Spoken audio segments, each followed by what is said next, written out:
Hi, everybody. My name is Gabe. I'm with Thinking Outside the Long Box podcast. I'll be moderating today's panel. This is Comics with Cultural Conscience, so it's very alliterative. We have with us today Amy Chu, Sanya Anwar, Jean Ha, and Tony Medina, and I'm super stoked that I did that in order because they're in a totally different order on my page. So we were just trying to mess with them and failed. So let's just start with Amy. Go ahead and let's go down the line and tell everybody what it is that you work on or are popular for, and just kind of the best things about yourself. Oh my God. All right. So I'm a writer. I'm a comic book writer. My name is Amy Chu. And I used to think people knew me for Poison Ivy, but it's very clear at this convention that people know me for Red Sonja now. So Red Sonja, and I wish it was more Green Hornet. I've been doing Green Hornet for 5 issues now. But Red Sonja, it's been we're now to 16 issues. So I have officially passed Gail Simone in terms of length, which is crazy. And what else do I do? Deja Thoris, Princess of Mars, is also my other series. Yeah. I'm Sanya Anwar, and I'm basically a self-published creator. I write, draw everything for my own books, and I also work with Archie Comics on Betty and Veronica and Assassin's Creed. I'm also one of the DC alumni from this year's writers group, so yay! Wow. I don't know if any of you are like DC things, but yeah, the whole workshop thing, they're incredibly hard to get into. It's like Juilliard for comics, kind of. Thank you. It's incredibly fun because you get trained by Scott Snyder and have all these amazing people come in. It is phenomenal. Oh, and me.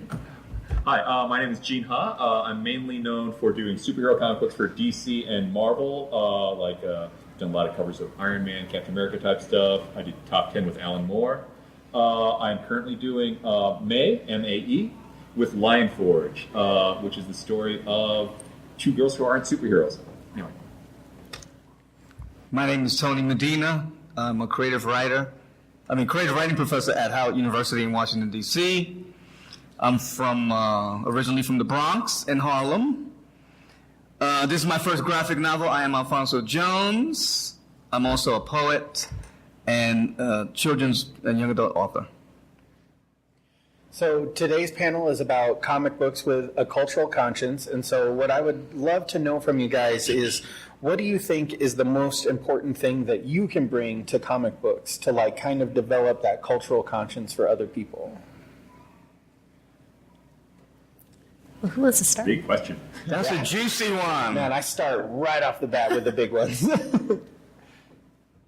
Well, the first thing you bring is your background, your kind of narrative, things that you know, things that you care about. Like when I was writing Alfonso Jones, I wanted to create a character that is both Puerto Rican, right, and African American. A black Puerto Rican, which in my mind it's kind of redundant because Puerto Ricans basically are, Caribbean people. I also wanted to have a character that had a sense of history and culture. So one of his hobbies is going around taking pictures in his Harlem neighborhood of all the famous black statues of heroic figures like Adam Clayton Powell Jr., Frederick Douglass, the Ralph Ellison statue, not of Ralph Ellison, but of his character Invisible Man, and things of that nature. And for him to have a sense of background in terms of his mother being, him being raised with Santeria, that it comes from his mother who's Puerto Rican, and, the Christianity that his grandfather brings in, but also it's a liberation theology. So he's like a social activist in his community. So he has all that type of history and that background. That's cool. So in a sense, that's what I'm doing. Trying to do. Yeah, I guess it's one of those things where the question was so kind of big, I had to kind of reframe things how I normally phrase it. But it's not necessarily that you're first trying to bring the social conscience, but it's that you're trying to bring in the things you're passionate about that you're not getting from the media right now. The story that you want to tell, the story not that you want to tell, the story you want to read that's not available yet, that no one's not quite capturing it. And you bring in all these things, and your social conscience and of who you are as a writer can come out through your characters if your characters happen to be like you, or if you're trying to show a viewpoint of like, this is kind of how the world works and how I see it, and how you make it powers my story because I see the world this way. This is how I see, you do this, that happens, and if you do, if the classic story of like you just work hard and therefore you're going to become rich is. Millennials are learning this is not true. So yeah, you just bring it all with you, and that's just part of it. And it's an important part of it if it's important to you.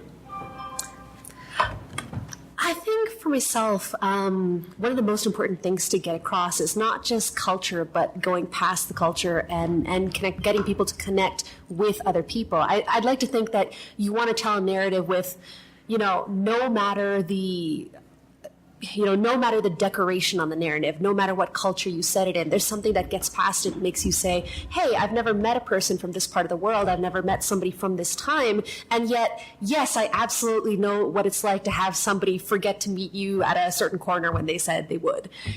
Those kind of like transcending experiences that join us all. I think that's what's really takes culture from being something that is decorative into something that makes you actually viscerally connect with someone else.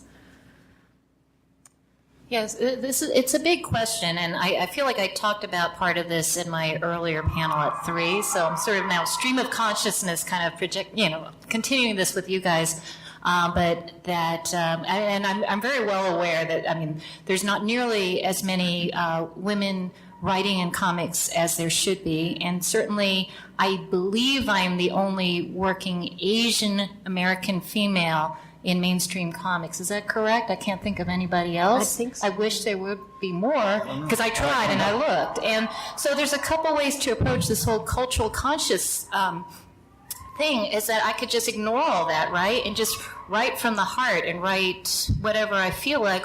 Or I can also recognize that I have an opportunity here with certain characters and storylines to represent and inspire. And I don't put that on everybody. But I think for me personally, because I also come from an Asian American activist background, by the way, which most people in comics don't know that, because I just ran into some people from that period of my life where they're like, what are you doing? What?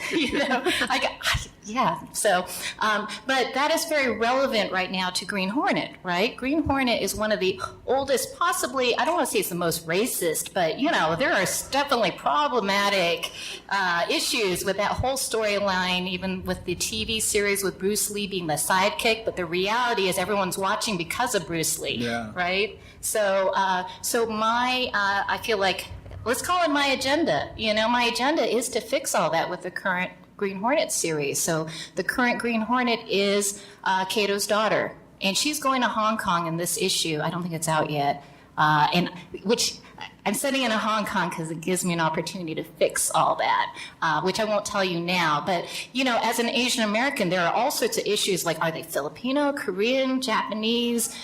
I can address all these things, and we can all still enjoy and have fun. And if you were one of the original Green Hornet fans, hopefully you still understand and enjoy the book too. So I feel like that is this is what I can bring to the table.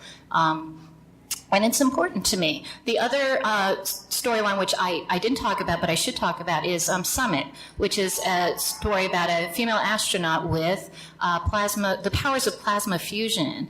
And she happens to be a lesbian, but I don't want to make, this is her waving her pride flag, because she's got some issues with that too, and I haven't gone into that nearly as much. But for me, it's important to also represent that here we have a mature women also trying to date for the first time and doing lesbian Tinder and things like that. This is this is the cultural consciousness part where I feel like it's important for me to represent something that's different, right? And I feel like I can do with, sensitivity is the wrong word, but I feel like I can do it without Consciousness? Yeah, consciousness. And that people can enjoy. And the bottom line, we want comics that entertain, but hopefully educate and inspire, and to also normalize certain things where, I think that there's populations who are just not for, especially in comics, don't see that very often. And if I can bring that to the table, I feel like I've done my job. Absolutely. Can I just throw in that as a reader, like for instance, okay, as a creator and as a reader, I would not be able to write something about the broader Asian American experience because I grew up in a small town inside of Indiana, well, medium-sized town in Indiana with a small Asian community. And then when I was a kid, my parents fell out with most of their Asian American friends. So suddenly it's like, wow, I don't have a lot of experience to draw from. So when someone like you is able to like draw from a broader experience, to me it's just really exciting. Like, look at this world that's expanding mine, and then you're taking other experiences you have where it's like, let's look at this Green Hornet world where they have all these plot elements and threads that never got developed because there were white guys trying to write about China and they didn't know anything about it. And suddenly it's like, you can flesh it out. You can make the world bigger and more impressive and more, it's just amazing. Thank you. I actually grew up in Iowa, so. But your parents did not pee off all of their Asian American. Actually, they did. Yeah, my dad in particular. Well, first of all, in Iowa, this is not about me, but I'm just telling you, being a Chinese American in Iowa, I mean, there's like 5 families in Iowa City. It's changed since, but the difference is. This is all part of the Asian American experience, which I can also incorporate. But the difference is I went from there to Boston to a school which was basically about 25% Asian American. Yeah, and then I was like, oh my God, this is the weirdest experience of being with people who have entirely different experiences than mine. And that's partly why I got really involved with all the Asian American activities, is to try to understand my identity, being American in this country, but really kind of being an outsider, in the Midwest. I got interviewed by Korean Magazine a long, long time ago, and they gave me a free subscription for a while. And one of the articles had this thing about how, hey, you remember that thing growing up as Korean American where like all of your friends are Korean American? And it's like, No. and like there's this long list of common experiences like, I don't have these. This is killing me.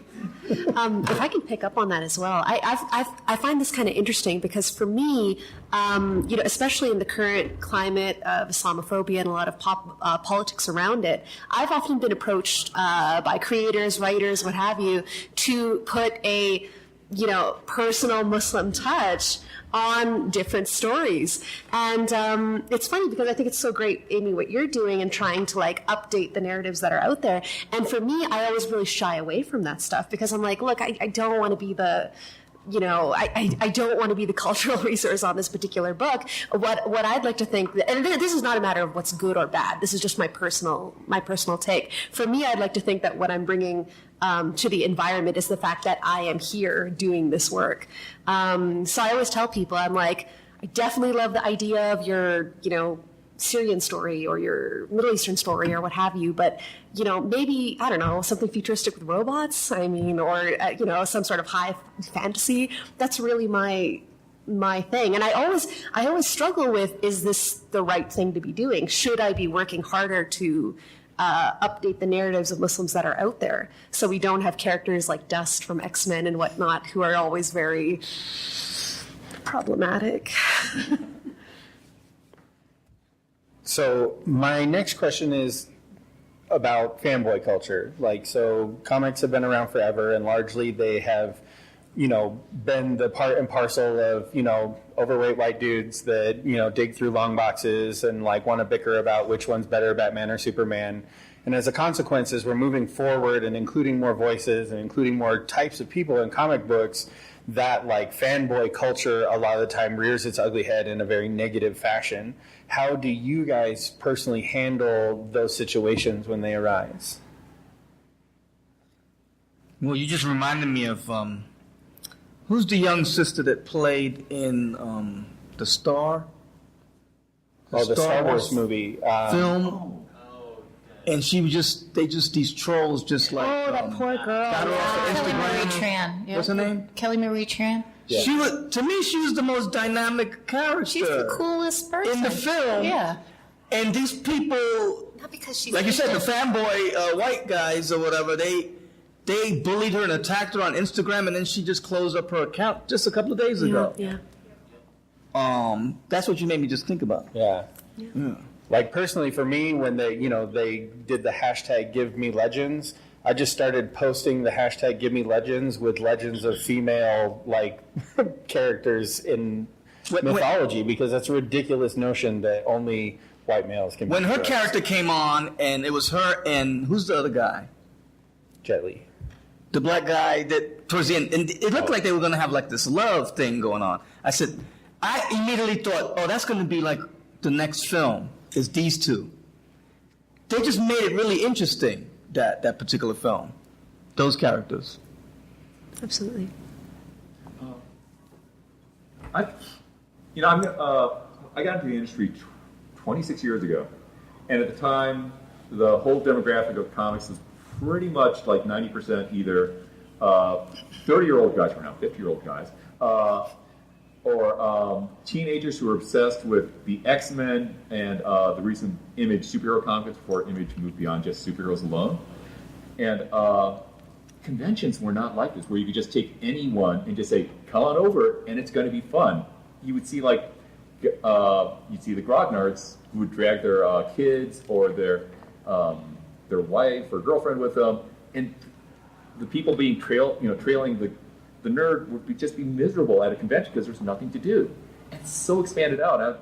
The world we're living in now is the fantasy I had then of what comics books could be like, and it's so hard, it's just so gratifying and so amazing to live in this world and still be making comics now, and then to see people from that same time period saying no, I want our industry to be small and dying and disappear in 5 years because it'll just be it'll just be 10,000 people buying comics in the whole world. And it's just you're insane, you're mad. And I try to provide support to my friends who are getting assaulted by the troll armies, and they're not just random guys. They are random guys sitting inside of their parents' basements, yes, but they're not just that. They're also organized online and pick out targets and just attack them and attack them and attack them. And that's why it's not, it's one actor at a time or one comic shop at a time. And I've seen this happen to comic shop owners I know, where it's just nonstop. They attack 8 different comic shops, and then they just whittle it down to oh, this is the one we're going to have fun with, and just nonstop every day. A few of us every day have to make some attacks on them online somehow. And it's just, they're the worst people in the world. Yeah, I mean, internet troll culture in general has just become such a toxic and destructive thing. It's very frightening for people like me who are just coming up in the industry and don't necessarily have a lot of attention their way, because you have that fear in your heart that when the spotlight comes my way, what's going to be lurking outside of that spotlight, and how much is it going to affect my home life? I mean, sometimes I think to myself, I've got a kid. I have a friend of mine who's a creator, and she's trans, and I only mention this because that's what has unfortunately gotten her terrible, terrible harassment online, and it's been very difficult for her.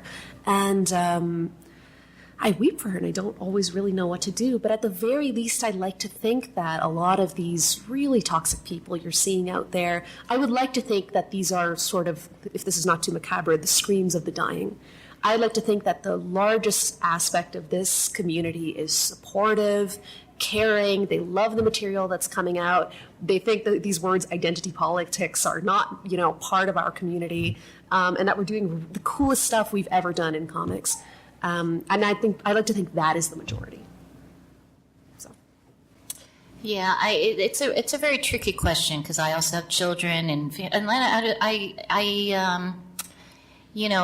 have a strategy. I do have a strategy, and it's a strategy of positivity and vengeance. So I try to project positivity online, but when I see this happening to either me or my friends, I'm like, you know what? There's a reason I work on so many titles and why I am fully employed in comics as a writer, because it's basically an FU to those guys, for one thing. So you're not going to drive me away. And now I can mess with your characters because I am in control. And so you want to come after me and my friends? If you're reading Red Sonja, there is a troll. I put a troll in there. Issues 7 or 8. Yeah, I can have fun with it. And people who know what's going on in comics, they get what I'm putting into the comic. And so I think I think it's funny, but at the same time, it's kind of serious, because I think it's important that we have our own support networks, and that they're constantly, I say they, these trolls, they're looking to bait. They keep trying, and I'm not taking the bait. And I'm not going to engage. But I do engage in a different way. This is why I say the vengeance part, where I can take Green Hornet and make Green Hornet into an Asian female. So, Amy, remind me now, correct me if I'm wrong. I feel like you have a story about someone telling you once that you couldn't write Deadpool. Am I right about that? Yes. So again, my whole career is basically based on just me basically getting really pissed off. If you tell me I can't do it, I'm going to do it. So if you tell me that I should be writing Squirrel Girl and not Deadpool, I will eventually write Deadpool, and I did. That's just the way I am. I don't look that way, and this is why it's all under the radar. I try to, okay, fine, you can mansplain me about the industry or whatever, but I'm going to get you in the end. As you do. As I do. So I'm gonna levy one more question to you guys, and then I'll open it up to the audience. So be thinking, because last time I was like, "Hey, any questions?" and crickets. So We'll make up our own questions in that case. my last question is, what role do you think education plays in this particular conversation? Like, personally, I have 4 kids, so I'm very adamant. Like, I need you to read. I need you to read these kinds of things. Like, my daughter, will pick up literally any book that's on my bookshelf, and it could be anything from like a comic book to Cormac McCarthy to like the Communist Manifesto, because I want them to have like this broad base of like knowledge in general. So what role do you feel education plays like in having this conversation?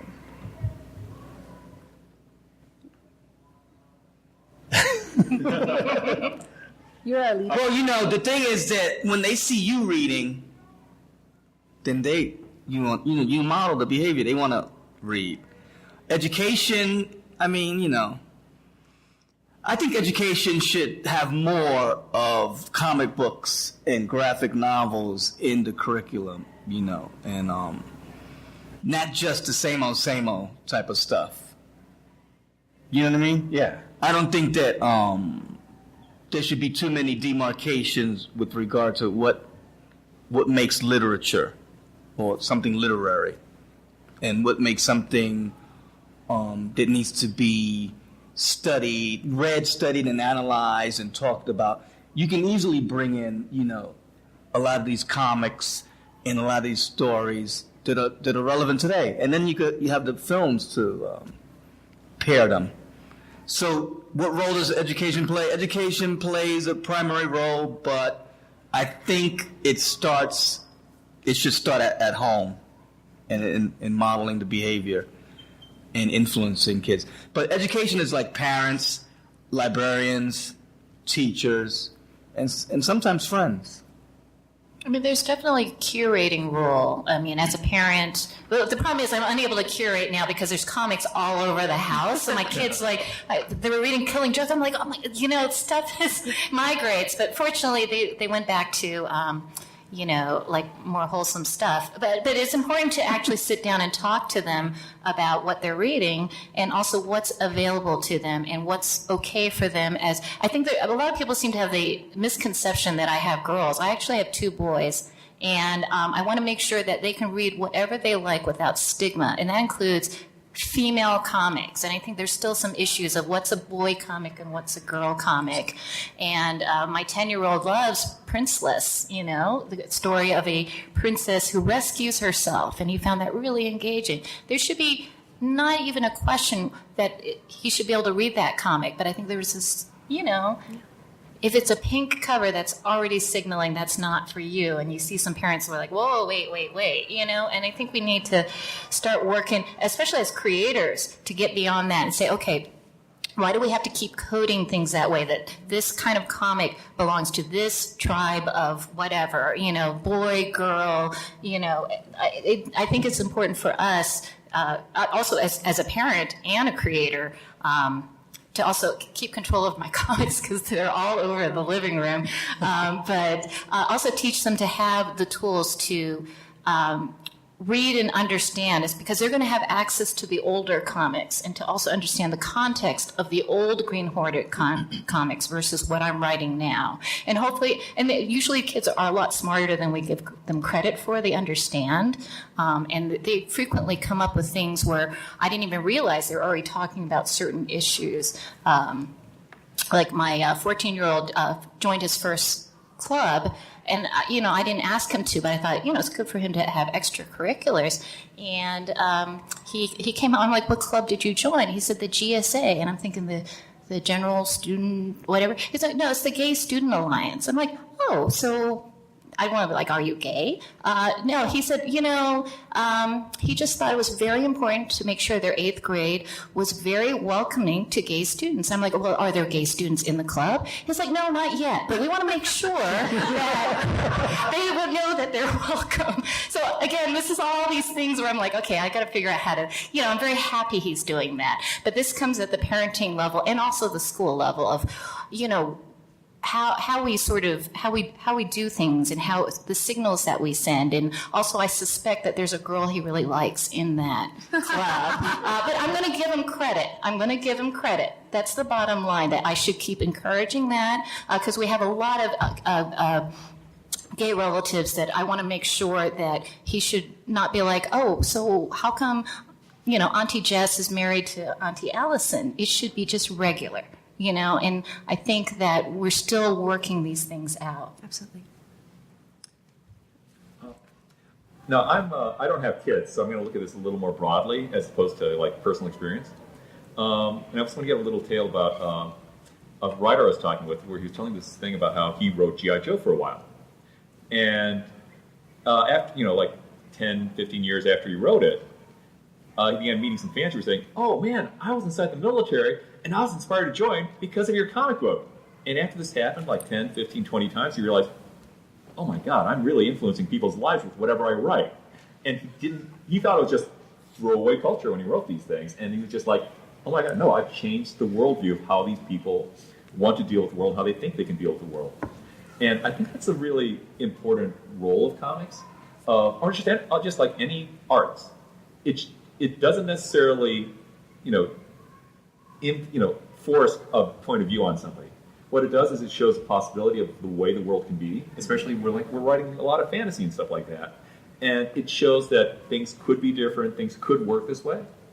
And for those who want to grasp it, that's often the first step. I mean, I've had people who are like first responders tell me that, superhero comics are incredibly important to them. And they want to be a real life superhero, saving people's lives and making lives better.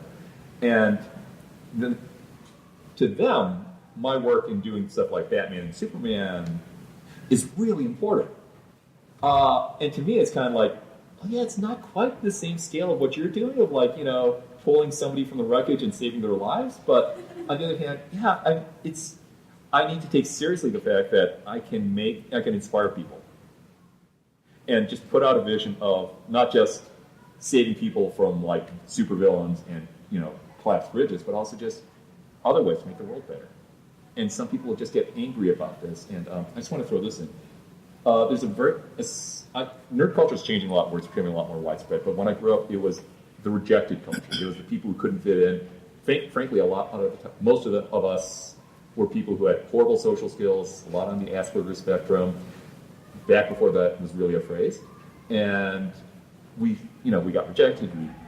We said obnoxious things and realized they were obnoxious, and people would get angry at us, and we took a lot of pain in all this type of stuff. And you can do two things with this pain. You can either decide next time I'm going to be the one inflicting the pain, or you can say now that I've seen how horrible it is, I'm not going to do it to anyone ever again. I don't want to make anyone ever suffer through this again. And these troll armies are the guys who take the other point of view and just said, oh, we're going to be the guys who are going to be the bullies now. This is awesome. And they are the worst people in the world, but they came from exactly the same world I did. And that's why I'm so horrified. They chose the darker timeline? Yeah. They want it. They love it. Let's go ahead and open it up to questions. Go ahead. Yeah. When you're talking about minority characters, when I hear a lot about characters that are problematic or bad, can you guys name some that are good that we should check out?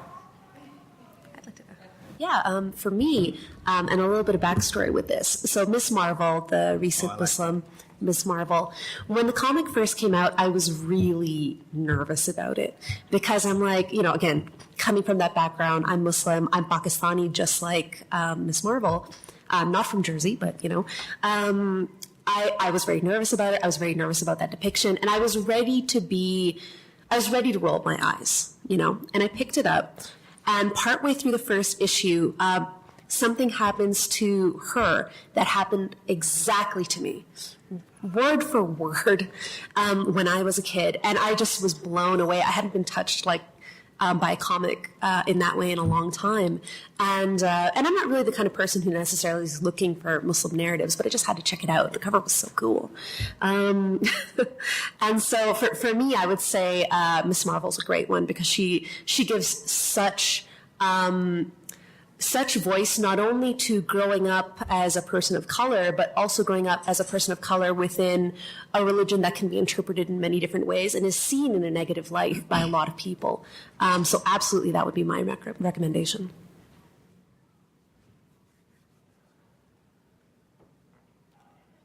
It's stuff we want to recommend. Yeah. I'm in need of mentor. All right, this is, and I don't mean this as but because I'm working for Lion Forge. The entire Catalyst Prime universe, I think, is exceptionally well done. If you're looking for a diverse universe that obviously doesn't tokenize, because the foundation of the universe is based on diversity. So definitely check that out. That's my plug. But in all honesty, especially. The way I'm going to bring this up because partly I find it a little disturbing that I write Summit, which is set at MIT. And I think I saw an online review talking about, that's cool that she manages to do diversity without making it seem forced. Now, I'm like, okay, have you been at any university lately, especially in Boston? And that's not forced diversity, that's actually reality. I'm representing reality in especially a tech school where you're going to have a lot of non-white students. I'm representing diversity in the reality sense, not because I'm forcing diversity on anybody. So that I think that there's some kind of misinterpretation of what's going on with diversity, and then I'm trying to represent reality. If you look at census figures, you're going to see that. But if you look at comics census figures, you're not going to see that. That's not reality. What we're trying to do here is represent more of what America really is right now, not what it is in the future. But in fact, we're catching up. I'm probably writing MIT in the 90s. I'm not even caught up. Absolutely. I'm just going to throw out just kind of a broad movement in the arts. There's a really entertaining idea behind why Afrofuturism is important. Mm-hmm. So you go through all this history of science fiction from Jules Verne era up until let's literally say just the first Star Wars movie. And you go through all these, mostly science fiction future, Star Wars is past, but still, it's a science fiction movie. And you go through all these movies and stuff like that, and Forbidden Planet, and everybody's white. And if you're somebody who's African American looking at this, and you're thinking, so what is the world going to look like in 300 years? Oh, genocide. And it's that's really screwed up. Yeah. So the whole idea for Afrofuturism is, imagine a science fiction future where there isn't a massive genocide.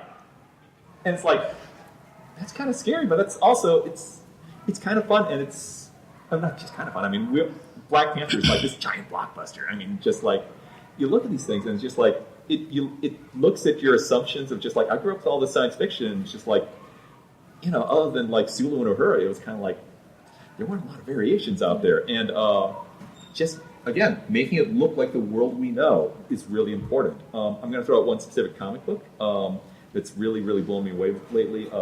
The Nameless City by Faith Erin Hicks. Oh yeah, that's great. Which isn't about the world we know. It's about a fantasy kind of version based obviously on ancient China, but more diverse than that. And it's about a military superpower that's taken over the Nameless City and the empire around it. And the empires and the city itself are both very diverse. And how is the ethnicity and the nation that have taken over the empire going to use their power? And it's not a direct allegory for the United States, but man, it will give you, me, and a lot of kids the tools they need to understand this moment in time. Oh, Faith Erin Hicks. Also, it is incredibly beautifully drawn. The storytelling is amazing. The color, everything about it's great. Dialogue, I wish the political backstabbing and stuff in the Game of Thrones recent seasons were as good as The Nameless City. It is really smart. Yeah. But less nudity, it's less, just things like that. Less gory violence. Suitable for a younger audience, too. And more sophisticated as far as plot goes. So, yes. I'll just draw up Miss Marvel again and the Miles Morales Spider-Man joint. Yeah. The new trailer for the Miles Morales Spider-Man looked amazing too. I don't know if you saw that. I didn't see that. Oh, look it up. It's awesome. But sorry, side note. Anybody else have a question? Go ahead.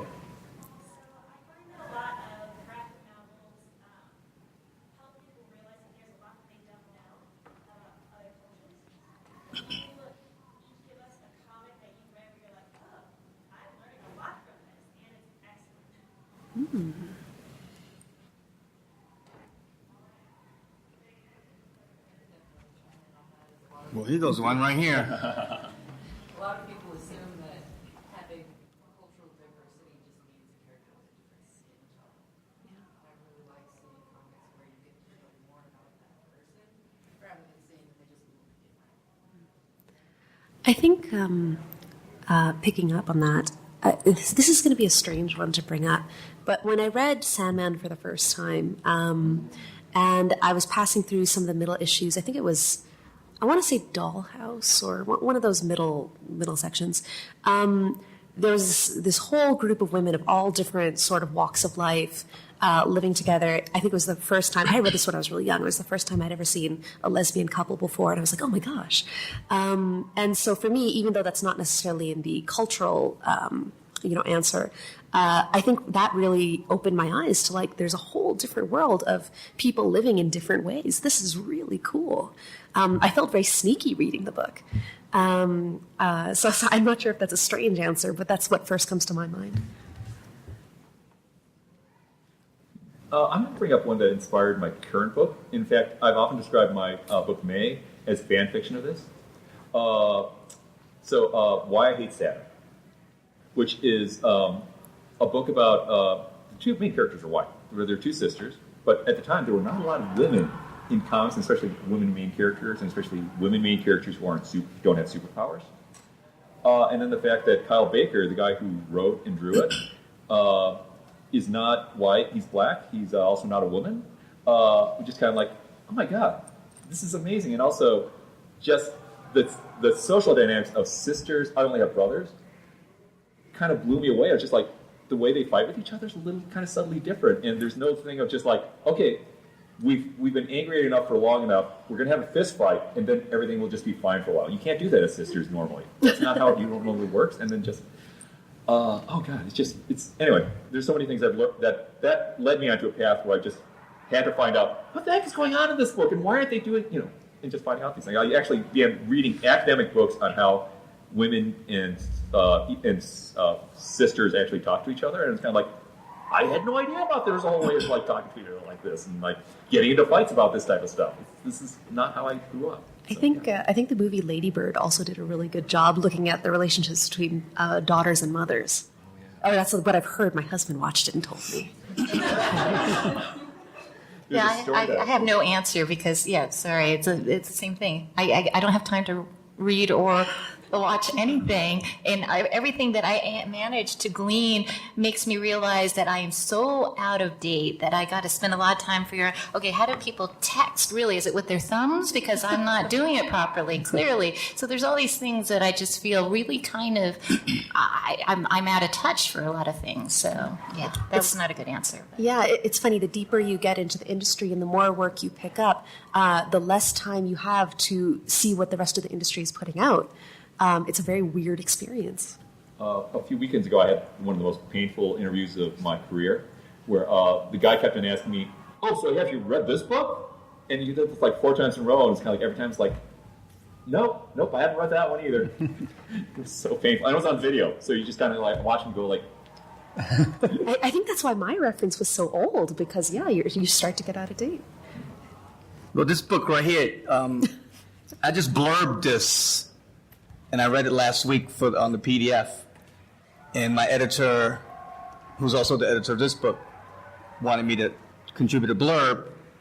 And it's basically a nonfiction story by Gene Neri, who did Yummy.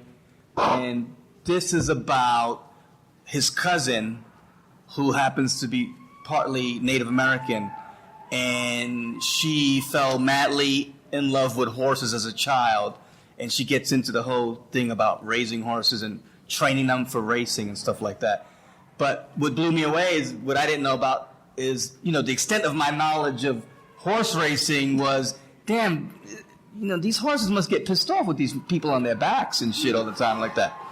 So she exposes this abuse that takes place in horse track racing, not just from the criminal element of the gambling and all this stuff like that, and the bureaucracy, but the fact that she's trying to save this horse that she falls in love with, for the most part, from being raced when it's injured, because they drug them up and they force the horses to race when they're not ready to, they haven't healed yet. And so I didn't know about the extent of the abuse of the horses. And when they race them when they're not ready and they break a leg, they destroy them, of course. And so this is really interesting in regards to that, And if you don't mind me chiming in, like Persepolis taught me about a country and people that I absolutely knew nothing about. And I'm half Mexican, half American. And when my parents got divorced, my mom was like, I want you to have no interaction with Chicano culture anymore. So when I read Love and Rockets, it like completely opened my mind to what like Latino and Chicano culture is like, just in general. And also how to dress as a cholo. So there's that, which I don't do anymore. So, but yeah, sorry. A quick thing. Oh, sorry. Yeah, go for it. The graphic novel Mouse. I've learned a lot about, obviously the Holocaust, but also about Jewish culture and some of the things that's really talked by arts people. And anything by Joe Sacco, I would say. Yeah, he writes amazing books. Yeah. Like, I don't know. Definitely read more Joe Sacco comics. Does anybody else have a question? Go for it.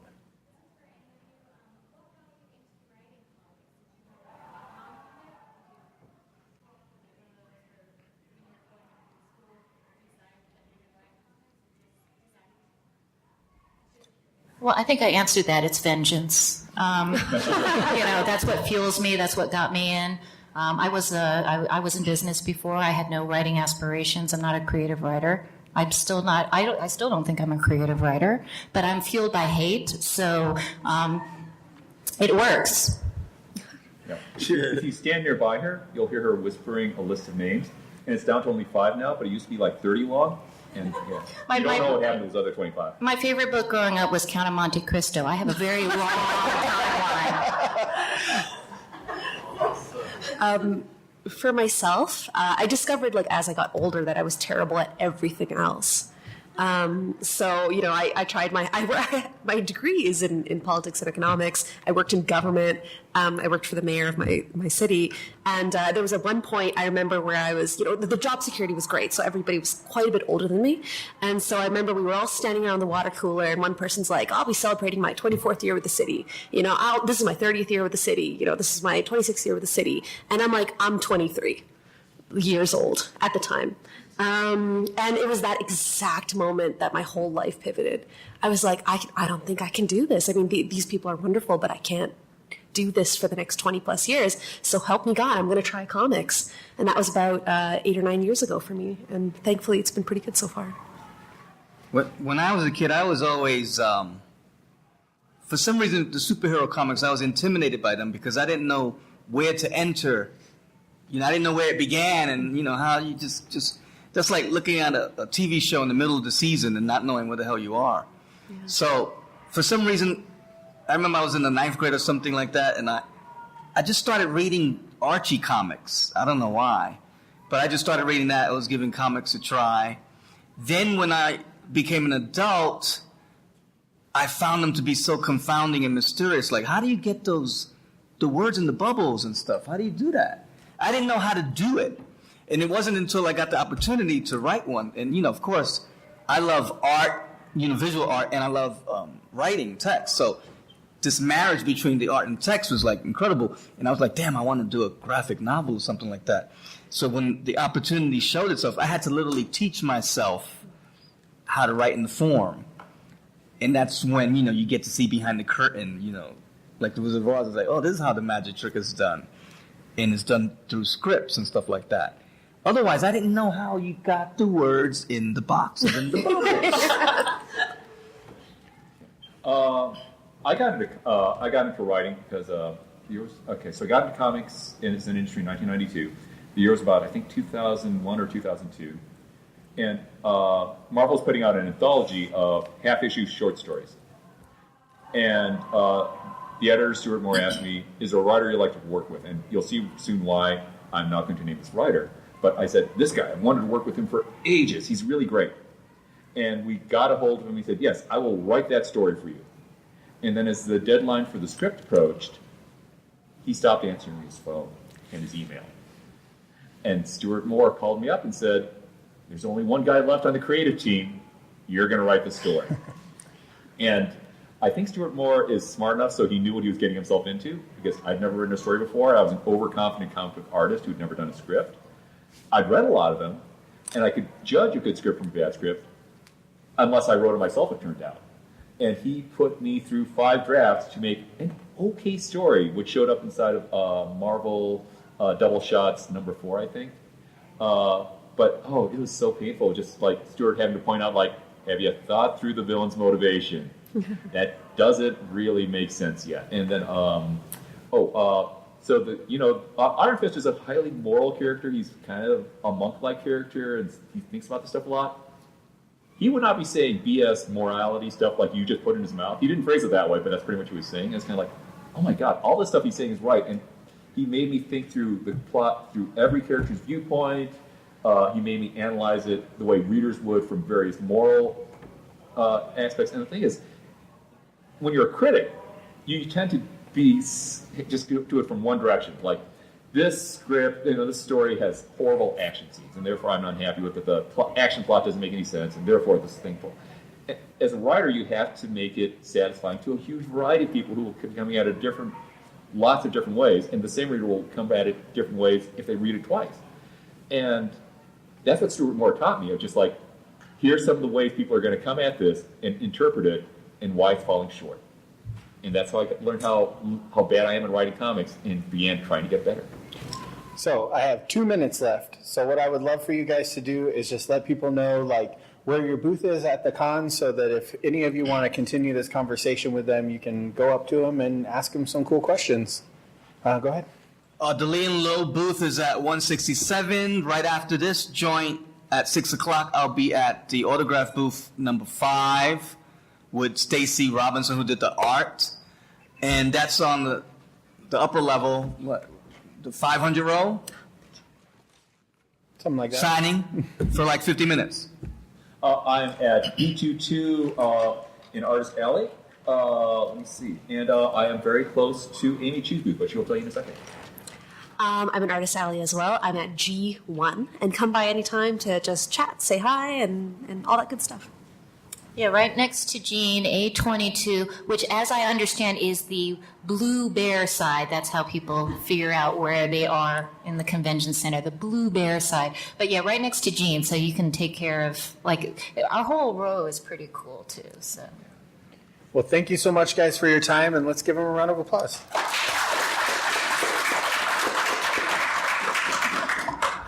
We survived. Thank you. That was great. Thank you so much.